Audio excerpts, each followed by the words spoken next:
Thanks for checking out my video. Make sure to subscribe if you haven't already, and share if you think it's worth sharing. Hey everybody, my name's Seth, and today I feel like rambling about the midheaven. I wrote an article that I put a link down below to, so you can actually get my full thoughts on each midheaven placement, each sign sitting on the midheaven.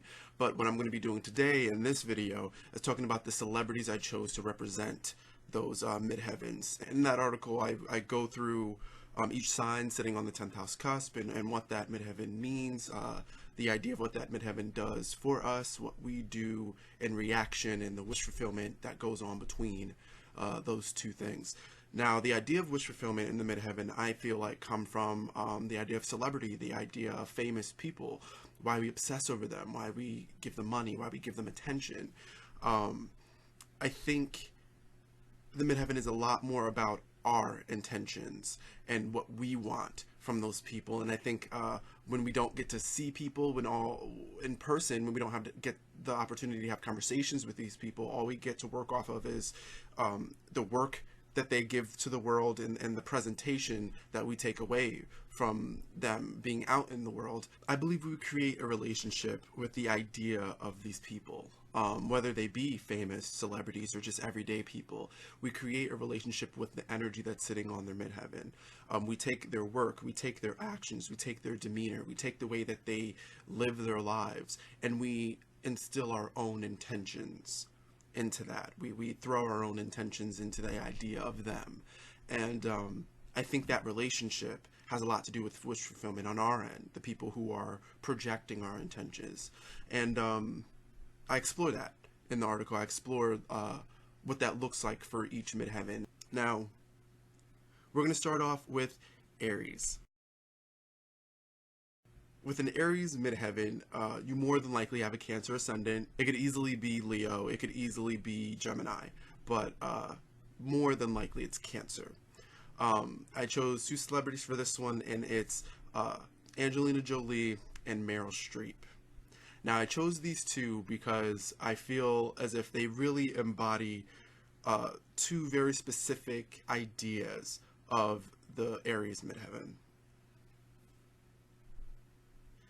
And that's the idea of exciting us, pouring passion into the world, pouring passion into their work, pouring passion into who they are, pouring passion into this persona. I feel the idea of a persona, of the persona that we decide to give to the world is a lot about what we do. But again, it's going to be reflected on, it's going to be interpreted the way that other people want to interpret it. The most we can do is take from our fourth house and present it. Take from our fourth house and put it out there. Understand how people understand us. Understand how others are taking our actions and kind of roll with it and give them more of what they want. Give them more of what they expect. And that's a lot of what famous people do. You see with both Meryl and Angelina that they take roles that challenge them. They take roles where they are fearless, and it becomes a little bit more literal with Angelina, where she plays these fearless, strong, independent women. She's always a fearless, strong, independent woman. Not always, but more than likely that's the roles that you remember her most for. Those are the roles that she gets put onto. And I mean, either if it's sexual strength or physical strength, or is it just the idea of her passion exuding off of her, whether that be raiding tombs or being a spy, or a woman living her life off of, well, really literally living her life off of other people. You just see her being this strong, independent woman over and over and over again. And I think it's the idea that she physically embodies this Aries energy. She walks out onto the red carpet, and she is a force, and she looks straight into the camera, and it feels as if she's challenging you. She gives off this energy of a very powerful sexual woman. You see in all her movies, you see these characters that she plays, it always looks easy. You never really see her struggling through a film. I don't think anybody really wants to see Angelina Jolie struggle to be a strong, independent woman. You want her to come into that role, and she is already that person. You never really get to see the work behind it. You never get to, she never plays those characters that become strong and then, you know, they work out, or their husband, like, their husband hits them or something, and they get strong and then they get him back. Like, no, you expect Angelina to kill him right then and there if he hits her.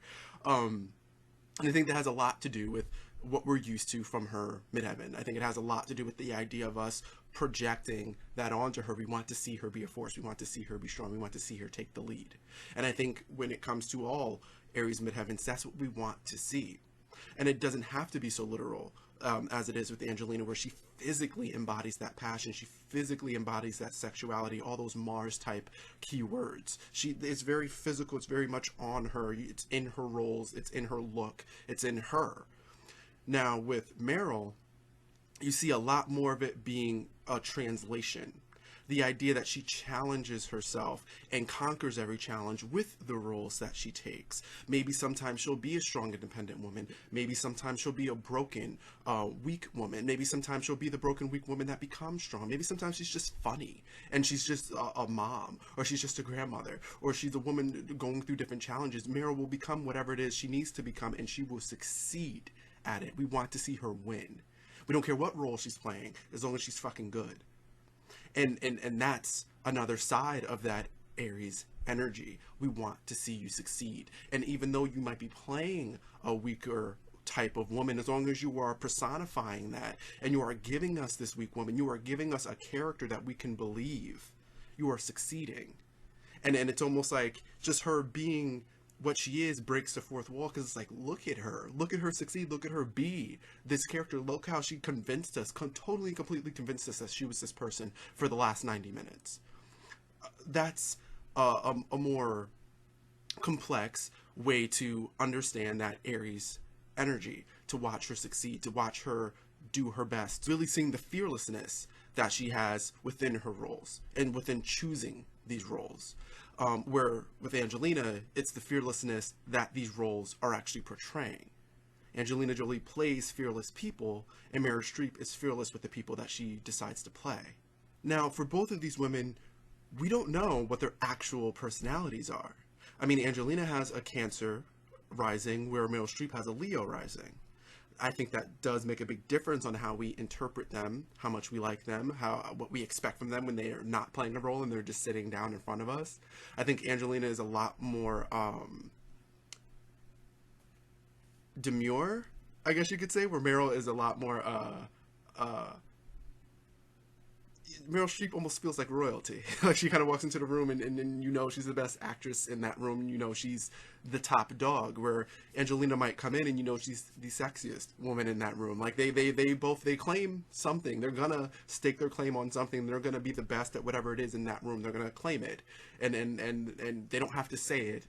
They expect you to know. And we do. And I think seeing the differences between there, just with that ascendant, the ways in which we imagine their lives, and the fact that we don't really want the details.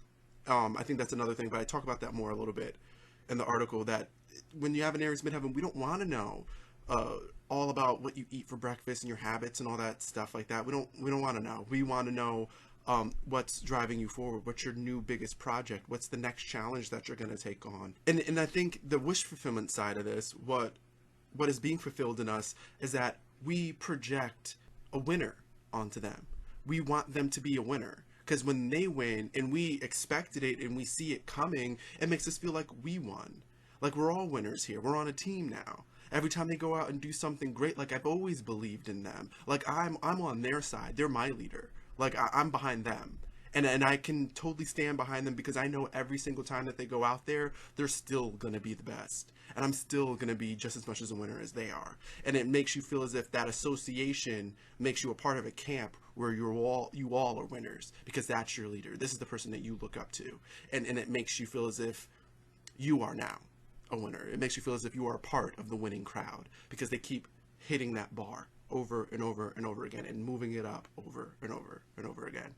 It's exciting to see. And I think excitement is a big word for the Aries midheaven. With the Taurus midheaven, I chose Justin Timberlake and Sharon Stone. Now, I think these two are pretty good representations of a Taurus midheaven. I think the Taurus midheaven is about the idea of cravings, what we crave, and can we control our cravings. And I think where it comes to Justin Timberlake, I think he draws out that craving in other people. He makes us crave him. He makes us crave more from him. Where Sharon Stone, we like watching her because we're never sure how much she's indulging her cravings, and will she indulge her cravings. And I think they balance out the exchange of how it can look when you're looking at a Taurus midheaven. Are you going to be the one who needs to control yourself, or are you going to watch and see if they can control themselves? I think also the Taurus midheaven is about the product of their investment, the skills that they exude, being able to know that they worked hard to get there. They're a beautiful singer. They're an amazing actress. They're have a fantastic fashion sense, and they have a great body. But not only do they have a great body, they know how to show it off. We like looking at things that we know takes time. We don't want to see them doing anything that's easy, that's boring. We want to see them do something that we know was difficult. And maybe they make it look easy, but we know if we ever tried it, it would take years to even get to the basics of what they have. That's what we really like to see, that invested time, that invested interest. We want to see their skills. We want to see what they got out of it. Now, the wish fulfillment side of that is that we like to ogle them. We like to ogle their skills. And of course, it's going to be physical. These are going to be people that exude a type of beauty that we like to just look at them physically. But it also means that we're going to want to ogle their voice. We're going to want to ogle their talent. And really just indulge in them and indulge in what they're giving us, and feel as if we're taking away something that was worth our time, that was worth our attention. Now, Justin Timberlake tends to be this whole package type of person. He's good looking, he can sing, he can dance, he can act. Like he's a total package, and none of it looks cheap. None of it feels cheap. None of it sounds cheap. Clearly, he works hard to be able to do all of it. And clearly he's been working hard. We've watched Justin Timberlake grow up in front of the camera, working hard. And he's only gotten better and better and better. And we can just see the investment. We can see the hard work that he puts into it. And then we indulge in the beauty of it. We indulge in his success. With Sharon Stone, she exudes a sensuality. She exudes this idea of a Venusian woman. And there's this idea that we like to watch her and see what indulgences she's into right now. Like even just the way she carries herself, it's like she's gonna say something, and you can watch her picking her words correctly, and then just kind of blurting things out, judging if she's drunk or not, judging where she's at in her space, just seeing it, and she just exudes this idea of pleasure. For her, it's a lot more physical. We like to just see and crave what it is that she's indulging in. We want to feel as good as she makes it look like she feels. We want to just ogle really her and her persona.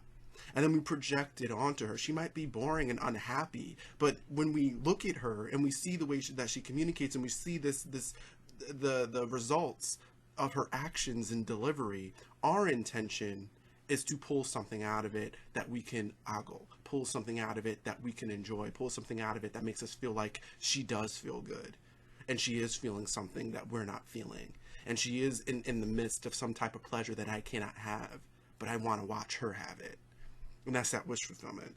And then the same can go for Justin when we hear him sing, when we can hear him, when we watch him dance, when we watch him in movies. It's watching that growth, watching that execution. Same with Sharon Stone too, not to say she's not talented, but that execution, we indulge in that. And we indulge in the idea of like, as if we're getting a release, as if we did that work, as if we sat that aside and watched it grow into something bigger. And it's a fulfillment for us to watch someone be able to do that. It's a fulfillment for us to watch someone be great at what it is that they work so hard for. It makes us feel good.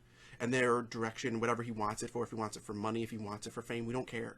We just know that he worked hard for it. And then we'll project whatever intentions we want onto that. Because what matters to us is that he worked hard. And then we'll praise him for anything else and probably make up whatever else to make that seem like even a bigger accomplishment.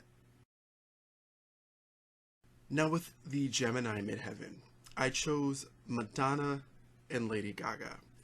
I kind of feel like it's a little ironic because, people compare them a lot, and the idea that they even both have the same ascendant Virgo ascendants. I think they were good choices for personifying this midheaven, because the Gemini midheaven is about transition. It's about fluidity of your persona. When you have a mutable persona, it is about the fluidity of it. It's about your ability to change, your ability to morph. And when it comes to the idea of your ideas morphing and everyone putting intention behind your ideas, your persona needs to be able to change. What you're delivering to us needs to be able to change. And we need to be able to draw new things from everything that you do. We need to be able to apply a new intention behind everything that you wear, everything that you say, every video that you come out with, every movie that you're in, everything that you do that we can consume. You need to keep changing it up. You need to keep giving us something new, keep giving us something to talk about. We want to gossip about you. We want to talk about who you're talking to. We want to talk about what you say. We want to discuss your intentions. We want to talk about everything that's happening with you. You become a social aspect. You become a very integral part of pop culture when you have a Gemini midheaven, and you use it in a way where you can become a part of pop culture. It's not that hard for a Gemini midheaven to do that once they connect with that energy. And it's the idea of letting go, doing things the way you want to do them, changing in the ways that inspire you, and just letting everybody talk shit about it. And I mean, sometimes we'll praise it, but most of the time we just want to judge it and then see what everybody else is judging about it. And usually we'll not go much deeper than that. And we just want to know, like, what you wear, who you hang with, what's your new style, what persona are you giving us today, this month, this year. And I think they both exude that. But I think Madonna has a way of kind of edging you with it, where she will come out and she'll give you this brand new persona, she'll give you this new thing, and then she kind of goes away. And there's a big flash in the pan, and everyone's talking about it for that moment, and it's just calamity, calamity, calamity, and then she's gone. And then she comes back, and it's like calamity, calamity, calamity, and then she's gone. And then she comes back, and every time she comes back, it's something brand new. It's a new, totally established thing. And we don't care if it's authentic. We don't care about anything else. We will apply all of that with our own wish fulfillment. We just want to see something new. We want you to give us something to talk about. And we will apply the rest. You just keep being different. You just keep changing, because that's what we want from you. That's what we are going to take from you. What has changed about you from the last time that we saw you? Where's the transition? With Gaga, you find that she kind of does the same thing, the idea of transition, where she comes back as a new person. She keeps coming back as a new person. She keeps changing, and there's a flash in the pan and calamity, and a flash in the pan and the calamity.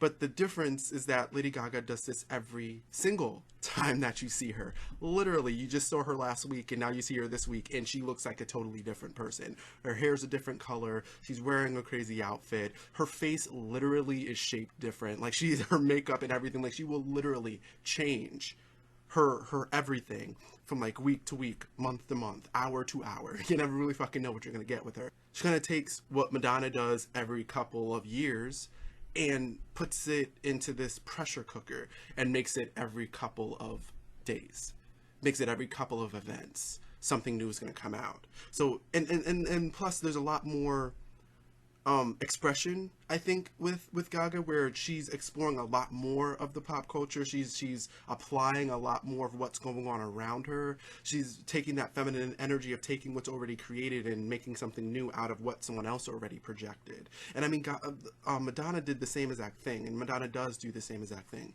but Gaga puts it in and makes it an explosion, and then moves on very, very quickly. I think their sons have a lot to do with that, where Gaga's just moving on over and over and over and over again, like an Aries, where it's just like, it's done. I put the outfit on, now it's done. I'm not doing this for another month. Where like Madonna would do it, and then you all are screaming, all right, I'll keep this on, I'll do this, I'll be this person for you guys, and then I'll go and I'll take care of myself, and then I'll come back now that I have taken care of myself and I've transitioned and I've lived my life, and now I'm this person, and you guys like it all, like, I'll just keep doing it for another couple months until I'm sick of you guys, and then I'll go and live my life again.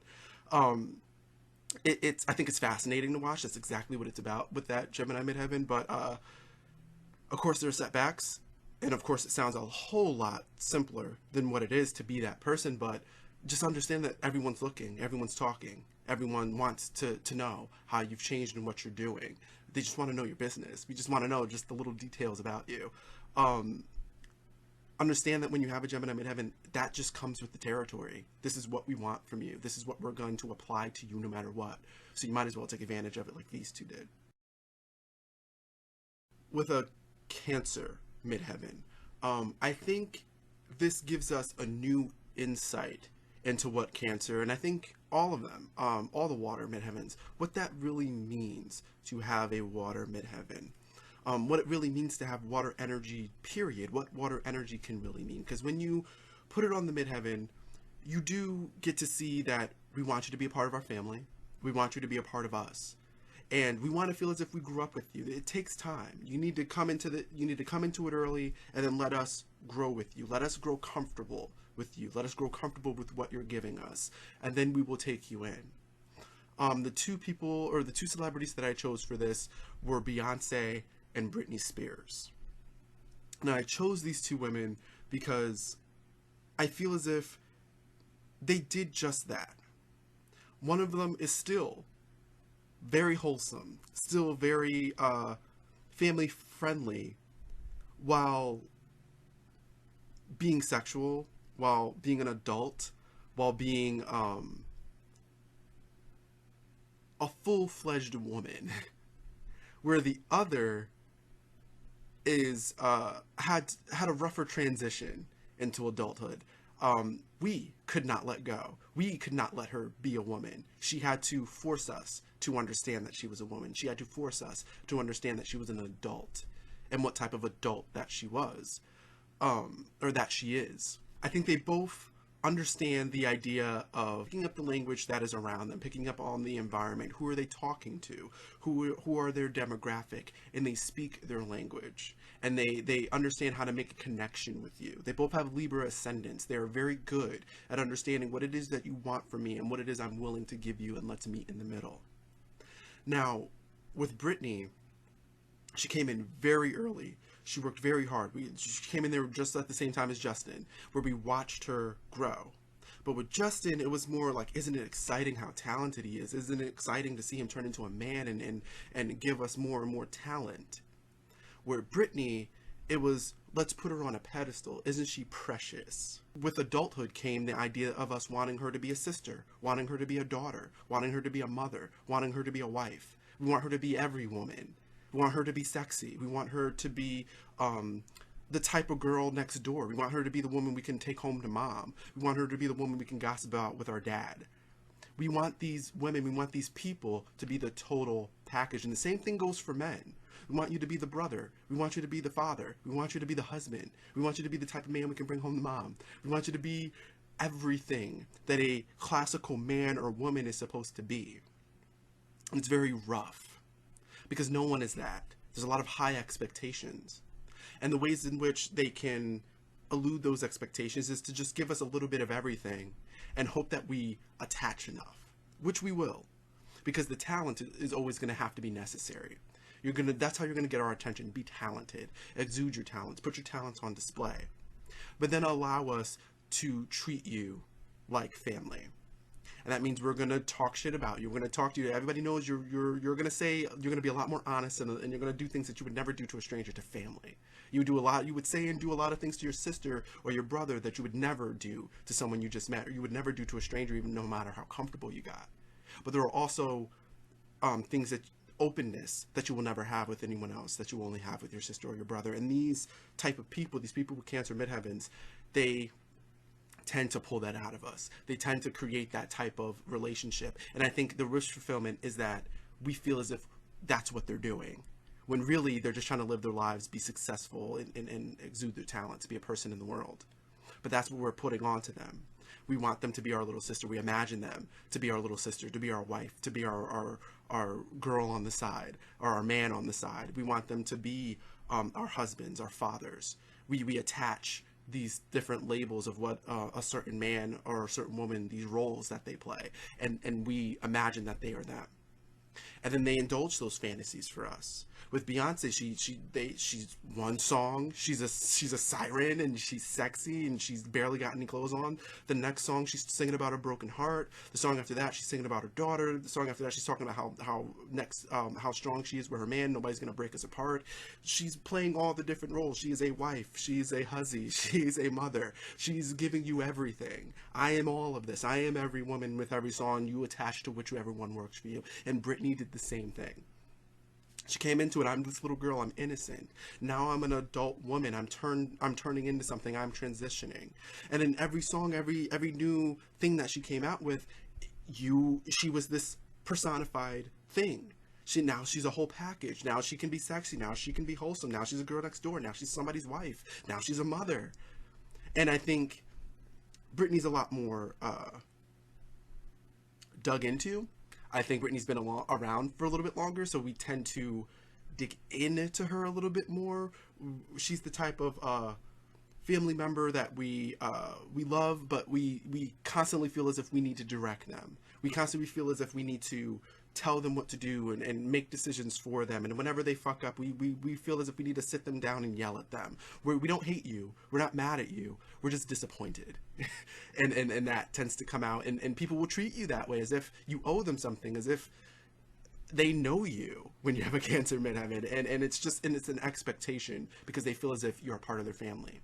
And especially with people with Cancer midheavens, nostalgia will be a big key factor. If you become famous, if people tend to attach to you, you are going to be around for a while, because the longer that you're around, the rosier those nostalgia goggles are going to get, and we're going to love the memory of you. We're going to attach you with what was going on in our lives when we discovered you, what was going on in our lives when you were around, and then you become a part of our memory. You become a part of our past, a part of our history, and you sink into that.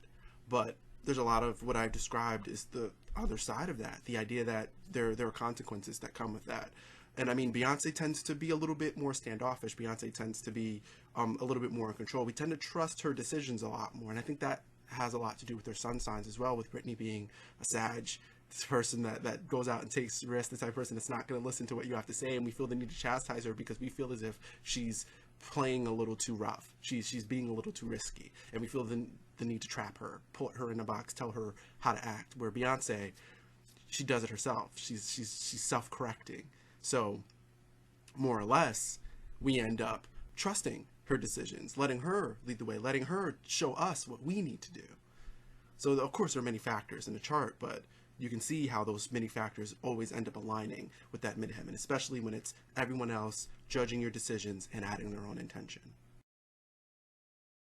With a Leo midheaven, the Leo midheaven is really about the idea of giving us more. It's always about more. It's always about bigger. We want to be able to see you. We want to be able to hear you. We want to be able to take from you. And we want you to be willing to give to us. Now, the two celebrities that I chose for this were Courtney Love and Prince. I feel as if their personas are polar opposites. But, of course, they both share that Leo midheaven. Now, Courtney Love is a Libra ascendant, and Prince is a Scorpio ascendant. So I think that definitely has something to do with the differences between their personas and the differences of how we react to them. Now, with Courtney Love, she gets on stage and she gives us her. She gives us raw emotion. She gives us raw talent. She gives us this raw power, this aggression, this feeling of her feelings, where she pours what expression into her voice, into her character, into her persona, and we watch her and we kind of are a little dazzled, and that's what we want. We want to be dazzled. We want a show from these people. Now with Courtney Love, that show ends up spilling into her personal life. We like seeing her be a wreck on the street. We like seeing her being messy on the red carpet. Now we take this and then we reapply it because we see intention behind it. We apply our own intentions behind it. We see that she's out of control and we love it because it's raw, because it's real, because it's her. Now, when Courtney decided to clean up her act, I think in late 90s, mid 90s, whatever time that was, maybe early 2000s, when she decided to clean up her act, we bought it. We totally bought it. People had their suspicions, people had their doubts, but when she showed up on that red carpet, when she was cleaned up and she was giving us that, we totally bought it. And that's the thing with Leo Midheavens. We will buy whatever it is you sell us as long as you make it real. As long as you make it something that is a show. As long as you make it something grand, something big, something we can look forward to. Something we will spend money on just to watch. Now, that did not last forever, Courtney cleaning herself up. And when she stopped selling us the cleaned up version and started giving us Dirty Messy, we bought it again. And we loved the fact that she failed because it was a show. And we loved the fact that for a moment, she succeeded because it was a show. We just want you. We want you to give us more of whatever it is that makes you spectacular, whatever it is that makes you interesting. Give us more of it. Now, with Prince, he really exudes that Scorpio ascendant energy because he gives us just enough. He gives us whatever he's comfortable giving us. And he will go up on that stage and he will give it to you. And we love it. He's a master showman. But when Prince is done, when Prince doesn't want to be seen, when Prince is when it's over, when the show is over, the show is over. The curtains are closed and you're not seeing anymore. Who really knows what Prince is like? You know what I mean? That hidden side of him just makes us clamor for more because he always keeps us in a state of wanting more. Even though that was already the situation, we're always going to want more anyway. But when he takes control and decides how much he's going to give us, we do not have control of how much more we get. We are just happy with whatever it is that he gives us. Where Courtney was not able to have that cutoff. She was not able to say no. She was not able to draw that curtain and end the show. So we decided to take more. We wanted more, so we took it. There was no boundaries established between her personal life and us. Like Prince established a personal life and has boundaries between his personal life and us. So whatever that keeps us wanting more is decided by him. And we can never take from him. We can only receive because he set up clear boundaries. But the idea is that they give us a show. These two people exude that Leo midheaven mentality. Give us a show. Whatever it is that you feel, which is most likely complex. Whatever it is that you think, whatever your opinions are, which again are most likely complex. Look at that Aquarian energy in the 4th house. You're going to need to find the right way to display it to us. You're going to need to most likely find a creative way to display it to us. And give us something that we can clamor for. Give us something that we are going to pay you for. We're willing to throw money and resources at you as long as you keep us wanting it. Sell us something, we will buy it. Now, with a Virgo midheaven, I think that Virgo midheavens are really, they become types of icons. They have the real potential to kind of become iconic for whatever it is that they establish, and whatever it is that they establish in the world becomes the new bar. Usually it has to do with physical beauty. Usually they exude this goddess sort of energy. When you have Virgo on your midheaven, you end up fooling people into thinking that you are a true goddess. And I mean, goddess energy does have a lot to do with Virgo. It's the polarity of Pisces. There's a lot of esoteric energy between both of those signs. But Virgo makes it look easy. Virgo makes it look practical. Virgo will become this goddess energy and have you break it down. Have you put the intention behind it that you must decipher. I must rip this apart. I want to be a goddess too. I want to have that level of beauty. I want to do what they're doing. And that creates an icon. That creates someone that becomes a focal point of our attention because they're doing something right. They're doing something that's enchanting us. They're doing something that other people are going to try very hard to replicate. And there are going to be very clear steps to replicate what they do. But somehow you can't do it like they do. There's something there. For some reason, you're not doing it the same way.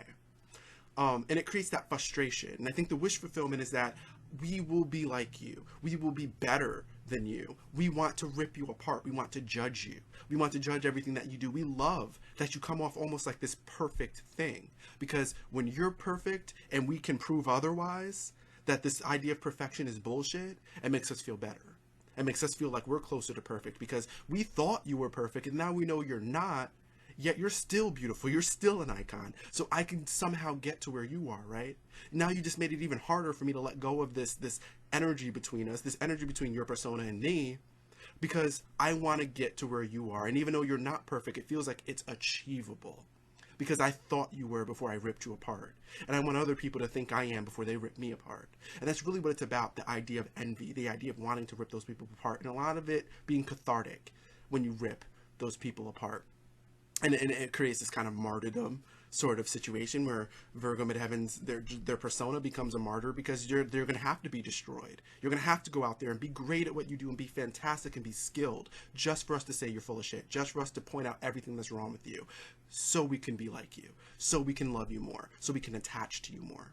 And that distance is necessary. You'll notice with Virgo midheavens, there's a little bit of distance. There's something there that makes us feel like they might not like us. Maybe they're not very nice. Maybe we're not friends. Maybe we're not gonna be friends. It comes off of that, and it's very much more of a thing. You become an object to be deciphered, to be ripped apart, to be put back together, to be achievable or unachievable. It becomes very much a very distant, cold, calculative energy, that intention and the wish fulfillment that we have for that persona. Now, the two celebrities I chose for this were Diana Ross and Kim Kardashian.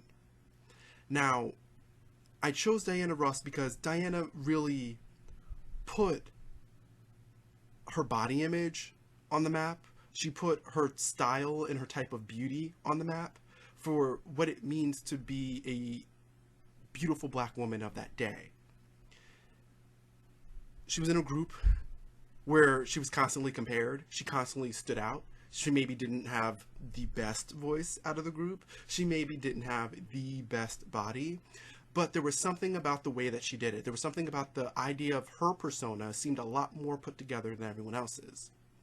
We wanted to be able to rip her apart. We want her in the middle because she's exuding something that seems put together and almost perfect. Like she's not the best, but she's just perfectly average. And not just like average like anyone could do what she does. She's average in comparability to all these fantastic people, yet she's always going to stand out because there ain't shit you can say. Can't call her ugly, can't say she's not talented, can't say she's this, can't say she's that. You can't knock her for anything that she does because she's literally just good enough at everything that she's putting out there. Just good enough. And it makes you want to hate her. It makes you want to rip her apart. It makes you want to compare her to other people. It makes you want to just engage in that idea of calculating her, putting together what it is that she does and trying to achieve what she's done. And I think there's also an idea of projecting negativity onto her, wanting to see her as the bitch, wanting to see her as the person in the group who's most self-obsessed, wanting to see her as the person in the group who wants all the spotlight. Maybe she's getting all the spotlight because you keep looking at her as that person, giving her more attention, giving her more reason to be in front, because that's the one everyone keeps talking about. That's the one everyone keeps judging. That's the one everyone keeps trying to rip apart. So of course she's going to move closer and closer to the spotlight because you keep shining it onto her. And it becomes a cycle. Now, the same thing can be said for Kim. Now, Kim is definitely a little bit, Kim is definitely a lot more outgoing with her ability to even get attention in the first place. And I should bring up their ascendants. Diana Ross is a Scorpio ascendant, where Kim Kardashian is a Sagittarius ascendant. So again, it's risk-taking, it's indulgences, it's going out there and kind of doing whatever the fuck she wants to do, and ultimately getting caught at it all the time. That's really what Sagittarius is about. Sagittarius doesn't really care because they already know they're going to get caught, so they might as well just stand behind their decisions. They might as well just you know what, it's just me, what can I say? This is just what I do. Sorry about it. Don't judge me because it's not changing. Kim is kind of that person. Kim is the person we love to hate. We love to rip her apart. We love to try to find pictures of her with cellulite, try to find pictures of her with no makeup, try to find videos of her sounding dumb. Why? Because she presents herself as an intelligent, beautiful woman, and she makes it look effortless. And we know that she's not intelligent. We know that she's not as pretty as she seems. Yet we keep shining light on her, yet we keep throwing money at her, yet we keep making her more famous because we love it. Because every time that we prove that she's not as perfect as she seems, it makes us seem like we're a little bit closer to her type of perfection. There's makeup tutorials, how to do the Kim Kardashian look. Why? Because we want to practically prove that we are just as good as her. We want to practically prove that we can be at this level, this benchmark that she just set. She set a benchmark. She defined physical beauty in her identifiable way. And Diana Ross did the same exact thing. And then we ripped them both apart. And we attach a lot of negativity. We attach a lot of things that create this cycle. We're so sick of them being praised. We're so sick of them being in the spotlight. Yet us expressing that fact puts them more in the spotlight. So we've hit the halfway benchmark. Yeah, make sure to go down below, read my article about the midheavens, find out a little bit more about your midheaven, see how this could pertain to you. Make sure to check me out on Facebook and Twitter, see where part 2's coming up, see when your midheaven's coming up, see the celebrities that I've chosen for the next few midheavens. If you want to figure it all out early, check out the link to the article that I'm referencing down below, so you can really get a look at what I'm talking about, get a look at the celebrities that I've chosen, get a look at my insight on the midheaven. Like the video if you like it, share the video if you feel like sharing it, and make sure to subscribe if you haven't already. Stay up to date with my videos. You never know if I'll talk about you next.